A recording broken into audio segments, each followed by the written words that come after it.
Hello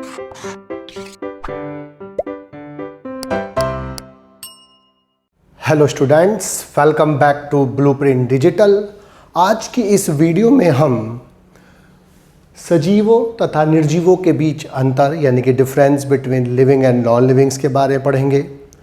जीव जगत में विविधता और कुछ उसके संबंध में इंट्रोडक्शन के बारे में पढ़ेंगे।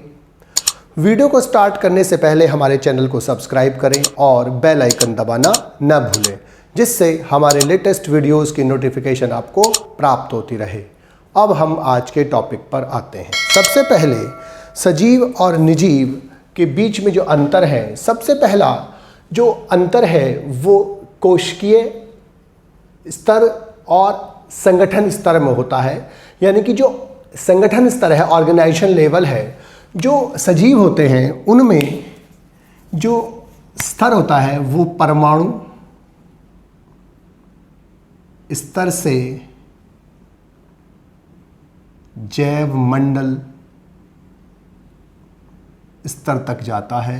यानी कि पहले परमाणु स्तर से पहले मॉलिक्यूल्स बनते हैं, मॉलिक्यूल से सेल्स बनती हैं, सेल से ऑर्गन्स, सेल से टिश्यूज, टिश्यूज से ऑर्गन्स, ऑर्गन से ऑर्गन सिस्टम, ऑर्गन सिस्टम से ऑर्गेनिज्म, ऑर्गेनिज्म से अब पॉपुलेशन, पॉपुलेशन से कम्युनिटी, कम्युनिटी से इकोसिस्टम, इकोसिस्टम से बायोम और बायोम से आगे जैव मंडल स्तर यानी कि बायोस्फीयर लेवल तक जाता है। लेकिन इसमें परमाणु, अणु,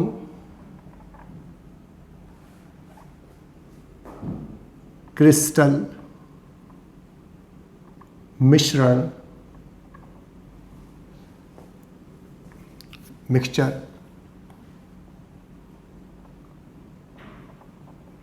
कोलाइड स्तर तक पाए जाते हैं। बेसिकली यही होते हैं परमाणु, अणु, क्रिस्टल्स, मिक्सचर, कोलाइड स्तर। दूसरा है कोशिकीय संगठन यानी कि सेलुलर ऑर्गेनाइजेशन। सेलुलर ऑर्गेनाइजेशन जो लिविंग्स होते हैं उसमें उपस्थित होता है और जो नॉन लिविंग होता है उसमें अनुपस्थित होता है। यानी कि सभी लिविंग्स की बॉडी एक अथवा एक से अधिक कोशिकाओं यानी कि सेल से बनी होती है, लेकिन नॉन लिविंग्स में यानी कि निर्जीवों में बॉडी के अंदर सेल्स अनुपस्थित होते हैं, कोशिका अनुपस्थित होती है। तीसरा, जीव द्रव बेसिक आधार होता है, बेसिक लाइफ का, जीवन का आधार होता है हक्सले के अनुसार। तो जीव द्रव प्रोटोप्लाज्म जो होता है वो लिविंग्स में उपस्थित होता है, जबकि नॉन लिविंग में अनुपस्थित होता है। इसके बाद तंत्र का प्रकार, जो ये होता है खुला तंत्र होता है। खुला तंत्र और बंद तंत्र का मतलब क्या है? ये बंद तंत्र है, ओपन सिस्टम और क्लोज सिस्टम। तो खुले तंत्र में क्या होता है? ऊर्जा तथा पदार्थों का इनपुट तथा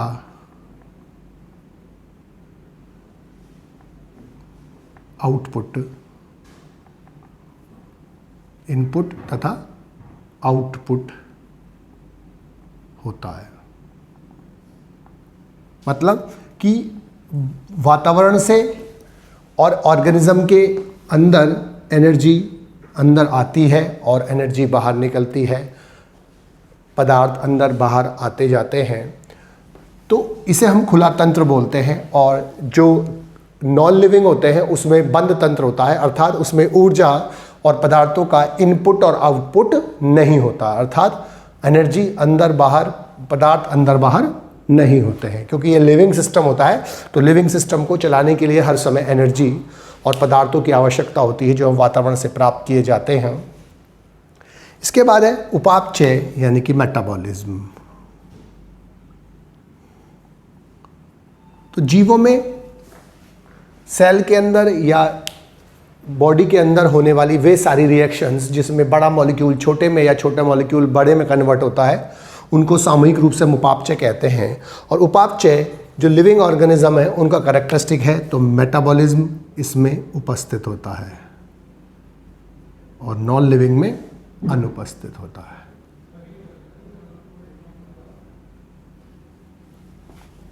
समस्थापन यानी कि होमियोस्टैसिस। होमियोस्टैसिस या समस्थापन का मतलब क्या है कि बाहर के वातावरण के घटने बढ़ने से या बाह्य वातावरण से प्रभावित ना होकर किसी जीव की वह क्षमता या वह प्रक्रिया जिसमें वह अपनी बॉडी के इंटरनल एनवायरनमेंट को कांस्टेंट मेंटेन रखता है, निश्चित बरकरार रखता है, उसे होमियोस्टैसिस कहते हैं। हायर ऑर्गेनिजम्स में, विशेष रूप से ह्यूमंस में, मैमल्स में होमियोस्टैसिस पाई जाती है। समस्थापन, तो समस्थापन जो होता है वो लिविंग्स में पाया जा सकता है, उपस्थित हो सकता है, लेकिन नॉन लिविंग्स में अनुपस्थित होता है। इनमें कभी भी समस्थापन नहीं पाया जा सकता। जनन यानी कि रिप्रोडक्शन,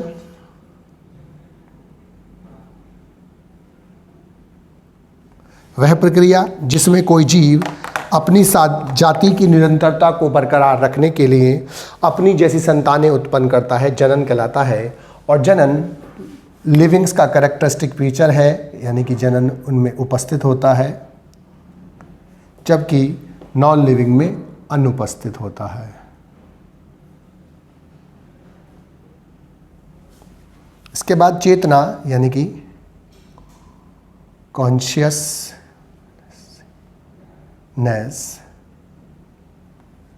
कॉन्शियसनेस, चेतना का मतलब वातावरण को महसूस करना, उद्दीपनों को ग्रहण करके उसके प्रति अनुक्रिया करना। तो कॉन्शियसनेस लिविंग्स का कैरेक्टरिस्टिक है जो लिविंग्स में उपस्थित होता है और नॉन लिविंग में कभी नहीं होती, अनुपस्थित। इसके बाद वृद्धि यानी कि ग्रोथ। ग्रोथ लिविंग और नॉन लिविंग्स दोनों में हो सकती है, लेकिन वृद्धि जो लिविंग्स में होती है वो होती है इंट्रिंसिक, मतलब आंतरिक। अर्थात वृद्धि के जो कारक होते हैं वो बॉडी के अंदर उपस्थित होते हैं, अर्थात जिनके कारण वृद्धि होती है वो लिविंग ऑर्गेनिज्म की बॉडी के अंदर फैक्टर्स उपस्थित होते हैं और वो मेटाबॉलिज्म के कारण ग्रोथ होती है। जबकि इनमें होती है एक्सट्रिंसिक, EXTRINSIC। एक्सट्रिंसिक मतलब बाहरी, अर्थात इनकी जो ग्रोथ अगर होती है तो उसके फैक्टर्स बॉडी के बाहर होते हैं, जिसकी ग्रोथ हो रही है उसके बाहर की तरफ होते हैं, ना कि अंदर की तरफ। अनुकूलन यानी कि अडैप्टेशन, किसी भी जीव में होने वाले वे परिवर्तन जिसके कारण वो जीव किसी विशेष परिस्थितियों में, किसी विशेष पर्यावरणीय परिस्थितियों में रह पाता है या अपने आप को वहाँ रहने के लिए फेवरेबल बनाता है या वहाँ रहने के लिए अपने आप को एडजस्ट करता है, वो सभी चेंजेस क्या कहलाते हैं? अनुकूलन कहलाते हैं, अडैप्टेशंस कहलाते हैं। जैसे एक छोटा सा एग्जाम्पल अडैप्टेशन का, कि जो ऑर्गेनिज्म, जो जंतु ज़्यादा ठंडी इलाकों में रहते हैं उनके एक्सटर्नल एक्सट्रीमिटीज़ यानी कि बाह्य जो संरचनाएं हैं, जैसे कान है, नाक है, टेल है, पैर हैं, ये यहाँ के यानी कि जो ग्राउंड लेवल के जो उनके रिलेटिव्स हैं, उनके रिश्तेदार हैं, उनके कंपैरिजन में छोटे होते हैं। इसे एलन रूल कहते हैं। तो उससे फ़ायदा क्या होता है कि जितना जो हीट लॉस है, बॉडी के अंदर की जो हीट है उसका जो लॉस होना होता है, उसको बाहर निकलना होता है, वो उसके सरफेस एरिया पर निर्भर करता है। और जितना बड़ा एरिया बाहर का होगा, जैसे हाथ बड़े होंगे, पैर बड़े होंगे, नाक बड़ी होगी, कान बड़ी होगी, तो उतना ही ज़्यादा सरफेस एरिया होगा, और जितना ज़्यादा सरफेस एरिया होगा इतनी ही हीट लॉस वहाँ पर ज़्यादा होगी।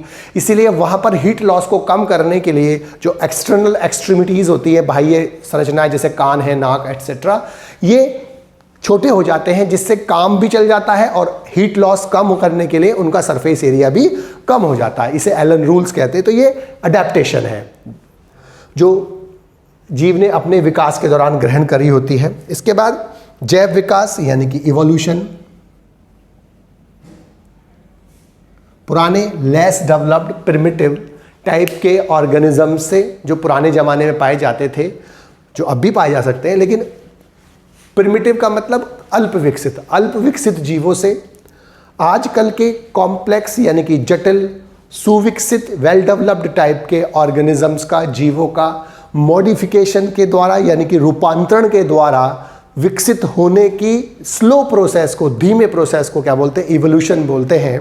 सीधी सी बात है, इवोल्यूशन का मतलब क्या है कि प्रिमिटिव यानी कि कम विकसित टाइप के ऑर्गेनिज्म से रूपांतरण के द्वारा, मॉडिफिकेशंस के द्वारा बेहतर वेल डेवलप्ड टाइप के ऑर्गेनिजम्स का, कॉम्प्लेक्स टाइप का, एडवांस टाइप के ऑर्गेनिजम्स के बनने के स्लो प्रोसेस को इवोल्यूशन बोलते हैं।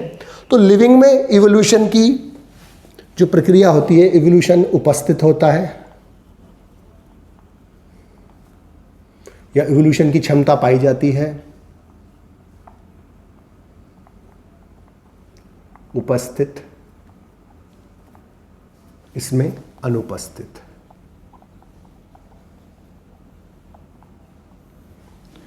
और लास्ट है जीवन काल, निश्चित जीवन काल और मृत्यु। प्रत्येक जीव जो लिविंग ऑर्गेनिज्म होता है उसका जीवन काल निश्चित होता है और वो उतने समय तक जीता है और उस जीवन काल के बाद उसकी मृत्यु होती है। तो निश्चित जीवन काल और मृत्यु लिविंग ऑर्गेनिज्म का लक्षण होता है, लेकिन निश्चित जीवन काल और मृत्यु नॉन लिविंग का लक्षण नहीं होता। तो ये प्रमुख लक्षण है या प्रमुख अंतर है जो लिविंग और नॉन लिविंग में होते हैं कि ऑर्गेनाइजेशन लेवल यानी कि जिस संगठन स्तर पर परमाणु स्तर से जैव मंडल स्तर तक जाता है, यहाँ पर परमाणु, अणु, क्रिस्टल, मिक्सचर, कोलाइड आदि होते हैं। कोशिकीय संगठन यानी कि सेलुलर ऑर्गेनाइजेशन इसमें उपस्थित होता है, नॉन लिविंग में एब्सेंट होता है। Protoplasm present, absent.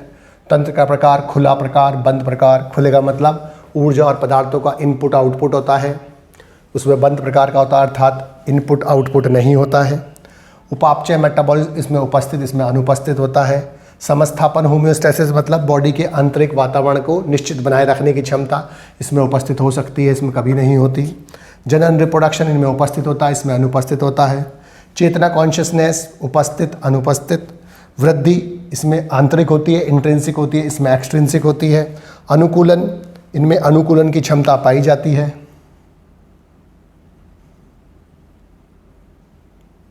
और इसमें नहीं पाया जाता। जैव विकास, इसमें इवोल्यूशन की क्षमता होती है, इसमें नहीं होती। और इनका निश्चित जीवन काल और मृत्यु, उसके बाद मृत्यु होती है, लेकिन इसमें निश्चित जीवन काल मृत्यु नहीं होती। इसके बाद अब हम जीव जगत में डाइवर्सिटी यानी कि जीव जगत का विविधता या जीव जगत के अंदर जो विविध प्रकार के जीव पाए जाते हैं उनके बारे में पढ़ेंगे। तो जीव जगत में विविधता का मतलब क्या है? इस पृथ्वी पर जीवन बनने के बाद विभिन्न प्रकार के जीवों का निर्माण हुआ, विकास हुआ और इससे जो जीवन है वो अलग अलग फॉर्म्स में पहुंचा।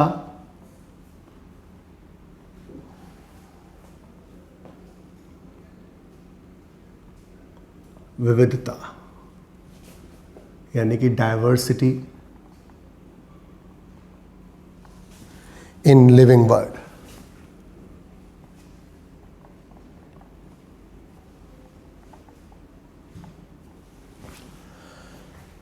जो पृथ्वी पर पाए जाने वाले विभिन्न प्रकार के पादप, जंतु और सूक्ष्म जीव यानी कि पृथ्वी पर पाए जाने वाले जंतु यानी कि प्राणी,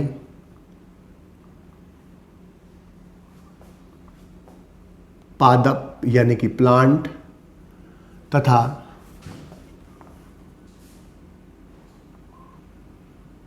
सूक्ष्म जीवों की विभिन्न प्रजातियां जो इस संसार में, इस अर्थ पर विभिन्न प्रकार के जंतु, पादप और सूक्ष्म जीवों की विभिन्न प्रजातियां पाई जाती हैं, उनको हम बोलते हैं जैव विविधता यानी कि बायोडाइवर्सिटी। बायोडाइवर्सिटी जो है पूरे वर्ल्ड में वो 1.7 से 1.8 मिलियन यानी कि 17 से 18 लाख, क्योंकि 1 मिलियन में 10 लाख होते हैं, तो 1.7 से 1.8 मिलियन बायोडायवर्सिटी पाई जाती है। तो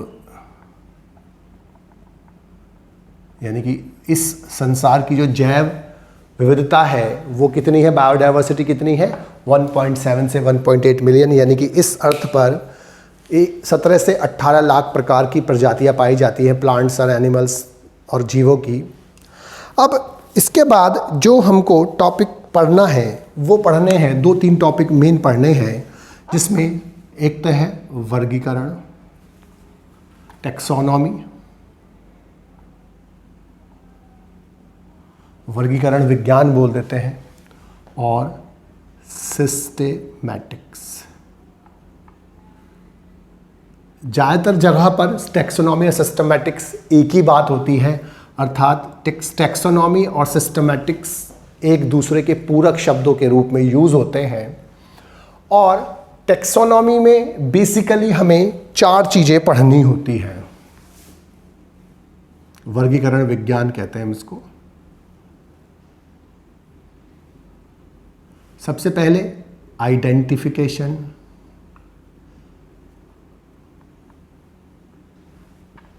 यानी कि पहचान। दूसरा क्लासिफिकेशन, यानी कि वर्गीकरण। तीसरा नॉमनक्लेचर, यानी कि नामकरण। और चौथा एफिनिटीज, यानी कि बंधुता। बेसिकली टैक्सोनॉमी में हमें 4 चीज़ें पढ़नी होती है, पहचान, वर्गीकरण, नामकरण और बंधुता। धीमे धीमे करके हम सब पढ़ेंगे। तो सबसे पहले हम पढ़ेंगे सिस्टमैटिक्स क्या होता है, जो ज़्यादातर केसेस में, ज़्यादातर किताबों में टैक्सोनॉमी और सिस्टमैटिक्स एक ही वर्ड के रूप में यूज़ होता है। तो जिसे वर्गीकरण विज्ञान बोल देते हैं, तो सिस्टमैटिक्स का मतलब क्या है? जो सिस्टमैटिक वर्ड है, इसका मतलब क्या है कि सिस्टम से चीज़ों की अरेंजमेंट, किसी भी सिस्टम से व्यवस्था, जीवों की व्यवस्था करना सिस्टमैटिक्स का था। इसका जो शाब्दिक अर्थ है वो ये कहता है कि विभिन्न प्रकार के जीवों का क्रम से व्यवस्था।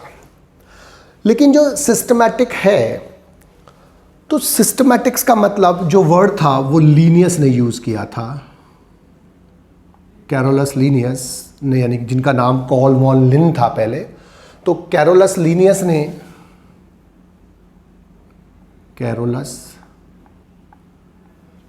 ने वर्ड यूज़ किया सिस्टमैटिक्स, और इसीलिए सिस्टमैटिक्स के फादर, यानी कि सिस्टमैटिक्स के पिता, यानी कि फादर कौन है? कैरोलस लीनियस है, क्योंकि वर्ड उन्होंने यूज़ किया था सिस्टमैटिक्स। अब सिस्टमैटिक्स का मतलब क्या है? सिस्टमैटिक किसको कहते हैं? सिस्टमैटिक्स का मतलब है कि जीवों के अंदर जो हम क्लासिफिकेशन करते हैं, वर्गीकरण करते हैं, तो जीवों की विविधता तथा उनके सभी तुलनात्मक, यानी कि कॉम्पैरेटिव और उद्विकासीय संबंधों का अध्ययन। तो हमें इसमें याद क्या रखना है? जीवों की, मतलब इसमें हमको करना क्या है कि जीवों की विविधता का अध्ययन करना है, डाइवर्सिटी क्या करना है। तो जीवों की विविधता, तो हमें इसमें बेसिकली करना क्या है? जीवों की विविधता का अध्ययन करना है, और उसके साथ तथा उनके सभी कॉम्पैरेटिव, मतलब तुलनात्मक, तथा उद्विकासीय, मतलब इवोल्यूशनरी। उद्विकासीय मतलब उद्विकासीय मतलब इवोल्यूशनरी रिलेशनशिप यानी कि संबंधों का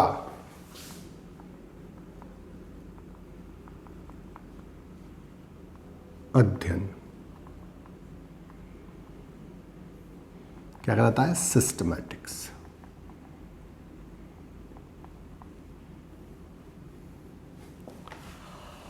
तो सिस्टमैटिक्स का मतलब क्या है कि जीवों की हमें विविधता पढ़नी है, जीवों के विविधता के बारे में पढ़ना है, लेकिन साथ में विविधता के साथ उनका तुलनात्मक और उद्विकासीय अध्ययन भी करना है। तो इस ब्रांच को जिसमें हम ये दोनों चीजें करते हैं, क्या क्या? डायवर्सिटी का अध्ययन यानी कि जैव विविधता प्लस उन सभी जीवों में जो विभिन्न प्रकार के जीव पाए जा रहे हैं उनके बीच में तुलनात्मक अध्ययन यानी कि कॉम्पैरेटिव स्टडी और इवोल्यूशनरी स्टडी यानी कि उद्विकासीय संबंध रिलेशनशिप की वो कौन किससे इवॉल्व है, कौन किससे ज़्यादा एडवांस्ड है, कौन किससे कम एडवांस्ड है, इसकी जो अध्ययन होता है दोनों का अध्ययन क्या कहलाता है? सिस्टमैटिक। यानी कि हम एक अपनी भाषा में समझने के लिए कह सकते हैं कि डायवर्सिटी यानी कि बायोडायवर्सिटी जैव विविधता प्लस उन जीवों के बीच में कॉम्पैरेटिव स्टडी प्लस इवोल्यूशनरी संबंध के जो अध्ययन होता है उसे हम सिस्टमैटिक्स कहते हैं। अब किसी किसी किताब में तो टैक्सोनॉमी और सिस्टमैटिक्स एक सा लिखा हुआ है, लेकिन कहीं कहीं पर systematics is equal to taxonomy. Taxonomy के साथ अब हमने क्या पढ़ा? Evolutionary relationship, evolutionary relationship.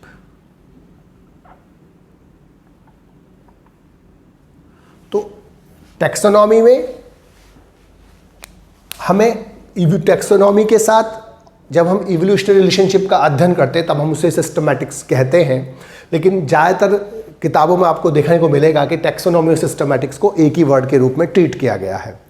अब सिस्टमैटिक्स के अंतर्गत अब हम सिस्टमैटिक्स में करते क्या है? बाहरी लक्षणों का अध्ययन।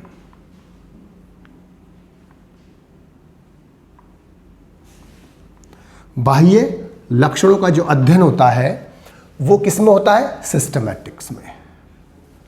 तो हमें दो चीजें समझ में आई कि एक तो इसकी डेफिनेशन सिस्टमैटिक्स की कि लीनियस ने दिया था वर्ड, सिस्टमैटिक्स के फादर लीनियस हैं।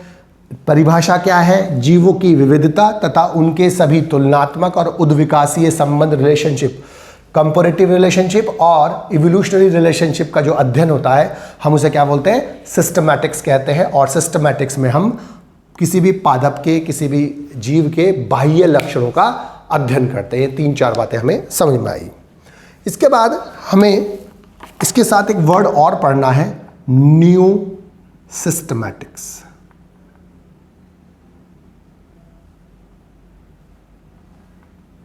या न्यू सिस्टमैटिक्स भी बोल देते हैं,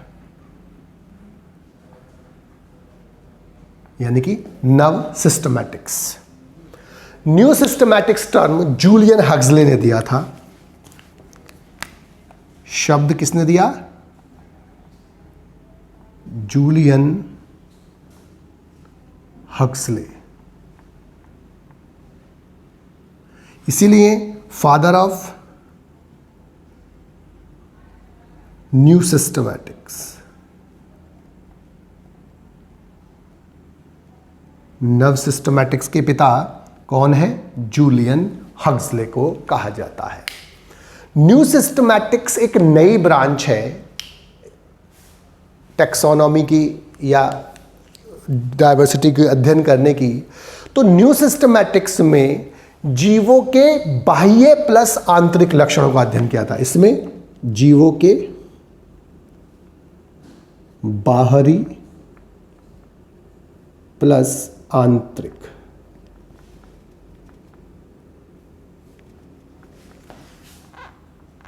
लक्षणों का अध्ययन किया जाता है। यानी कि जहां हम जीवों के केवल बाहरी लक्षण को अध्ययन करते हैं उस ब्रांच को तो हम क्या बोल रहे हैं? सिस्टमैटिक्स कह रहे हैं। लेकिन जब हम उस सिस्टमैटिक्स के साथ इंटरनल स्ट्रक्चर्स और पढ़ने लगते हैं या जो बाह्य लक्षण है उनके साथ साथ हम आंतरिक लक्षण और पढ़ने लगते हैं, तब उस ब्रांच को हम क्या बोलते हैं? न्यू सिस्टमैटिक्स कहते हैं। तो न्यू सिस्टमैटिक्स का मतलब क्या है कि बाह्य लक्षण प्लस आंतरिक लक्षण दोनों का वर्णन किया जाता है। अब इसके अंदर ये एक वाइड रेंज ऑफ ब्रांच है जिसमें ज़्यादा अध्ययन किया जाता है, और इसमें जो अध्ययन किया जाता है वो आकारिकी,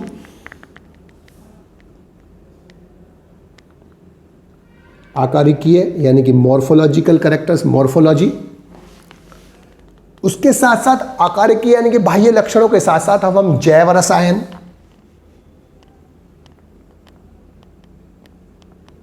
यानी कि बायोकेमिस्ट्री, यानी कि बायो, जैव का मतलब क्या हो गया बायो, और रसायन का मतलब केमिस्ट्री। जब हम जैव रसायन का भी अध्ययन करते हैं आकारिकी के साथ, प्लस आणविक जीव विज्ञान,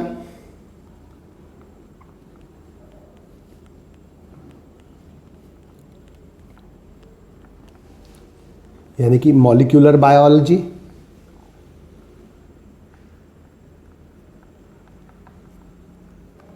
प्लस मॉलिक्यूलर बायोलॉजी के साथ साथ हम और भी चीजें पढ़ते हैं। कौन कौन से? कोशिका विज्ञान,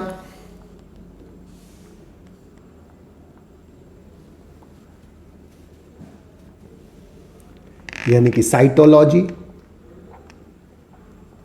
प्लस और क्या पढ़ते हैं? कोशिका तथा आनुवांशिक विज्ञान, कोशिका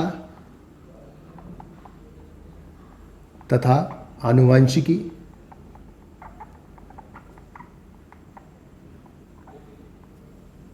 यानी कि साइटो मतलब साइल के लिए, और साइटोजेनेटिक्स, इसमें हम साइटोजेनेटिक्स का भी अध्ययन करते हैं, प्लस आणविक जीव विज्ञान का भी स्टडी करते हैं, प्लस गणित एवं सांख्यिकी, यानी कि मैथमेटिक्स एंड स्टैटिक्स,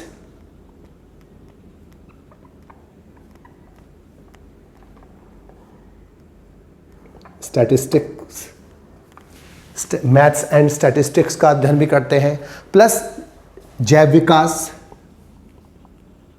यानी कि इवोल्यूशन,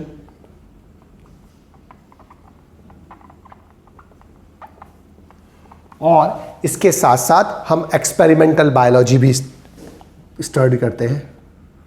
एक्सपेरिमेंटल बायोलॉजी, एक्सपेरिमेंटल का मतलब क्या होता है? एक्सपेरिमेंट का मतलब क्या होता है? प्रयोगिक। तो प्रयोगिक जीव विज्ञान का भी अध्ययन करते हैं। तो सिस्टमैटिक्स का मतलब क्या है कि बाह्य लक्षण, न्यू सिस्टमैटिक्स का मतलब क्या हो गया? बाह्य लक्षण के साथ साथ आंतरिक लक्षणों का अध्ययन। इसमें हम बाह्य लक्षणों में आकारिकी से पढ़ते हैं, और इसके साथ साथ जैव रसायन, बायोकेमिस्ट्री, आणविक जीव विज्ञान, मॉलिक्यूलर बायोलॉजी, कोशिका विज्ञान, साइटोलॉजी, कोशिका तथा आनुवंशिकी विज्ञान, साइटोजेनेटिक्स, मैथमेटिक्स और स्टैटिस्टिक्स, और जैव विकास, इवोल्यूशन और एक्सपेरिमेंटल बायोलॉजी का स्टडी भी साथ साथ करते हैं। टैक्सोनॉमी यानी कि वर्गीकरण विज्ञान के बारे में पढ़ेंगे। तो टैक्सोनॉमी का मतलब क्या है कि टर्म दिया था AP डी कैंडोल ने, शब्द दिया APD कैंडोल ने, टैक्सोनॉमी। इसमें हमें क्या करना है कि नामकरण, पहचान तथा वर्गीकरण। अब बेसिकली 3 चीजें इसमें पढ़ी जाती हैं। पहले इसमें 4 चीजें पढ़ा करते थे हम, पहचान, नामकरण, वर्गीकरण और बंधुता। लेकिन अब बेसिकली 3 चीजें पढ़ी जाती हैं कि पहचान, नामकरण और वर्गीकरण के सिद्धांत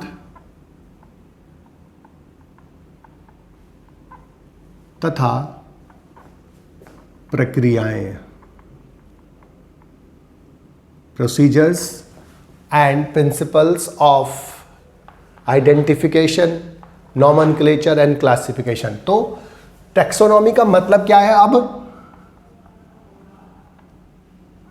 कि पहचान, किसी भी जीव की पहचान, नामकरण और वर्गीकरण के सिद्धांत और प्रक्रियाओं का जो अध्ययन होता है उससे को हम क्या बोलते हैं? टैक्सोनॉमी बोलते हैं। यानी कि पहचान, नामकरण, वर्गीकरण के सिद्धांत, प्रिंसिपल्स और अध्ययन को टैक्सोनॉमी कहते हैं। और टुरिल के अनुसार,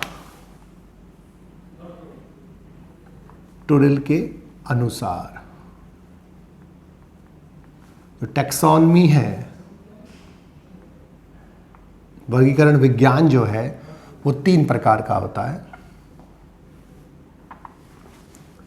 अल्फा टैक्सोनॉमी, दूसरा बीटा टैक्सोनॉमी और तीसरा ओमेगा टैक्सोनॉमी। यानी कि अल्फा, बीटा और gamma. Alpha taxonomy, beta taxonomy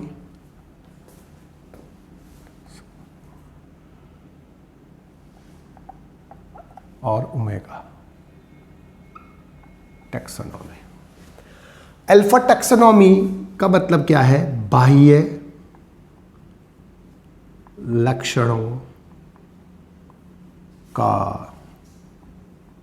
अध्ययन, यानी किसी भी जीव के बाह्य लक्षणों का अध्ययन हम अल्फा टैक्सोनॉमी में करते हैं। और अभी हमने क्या पढ़ा कि जब हम बाह्य लक्षणों का अध्ययन करते हैं तो हम उसको क्या बोलते हैं? सिस्टमैटिक्स। इसीलिए बहुत सारी किताबों में सिस्टमैटिक्स और टैक्सोनॉमी को एक ही चीज़ मानी जाती है, उनको सिनोनिम की तरह यूज़ किया जाता है। एक ही वचन, मतलब एक ही नाम अलग अलग होता है लेकिन एक ही चीज़ के लिए डिफाइन किया जाता है। बीटा टैक्सोनॉमी का मतलब क्या है कि इसमें बाह्य प्लस आंतरिक, यानी कि इसमें बाहरी प्लस आंतरिक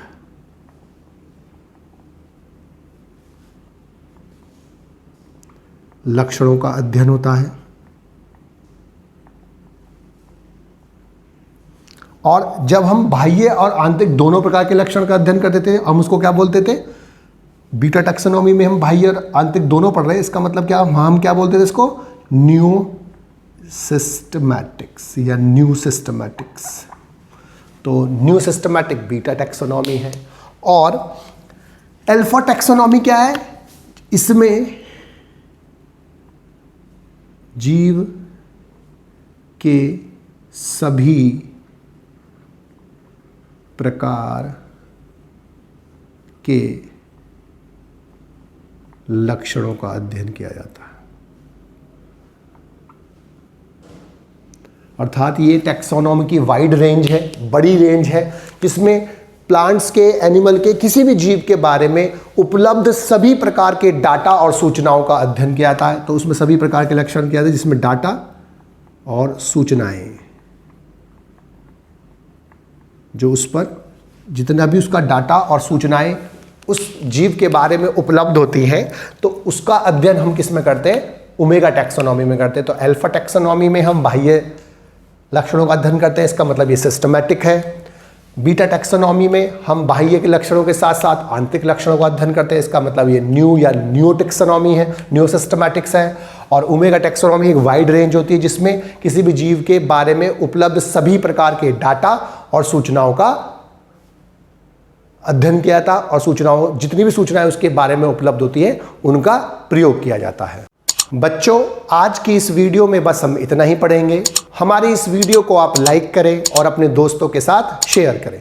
यदि आपका कोई डाउट है तो आप हमें कमेंट करके बता सकते हैं। इस अध्याय को और अच्छे से पढ़ने और समझने के लिए आप चित्रा प्रकाशन की बुक एक्टिव जीव विज्ञान की सहायता भी ले सकते हैं।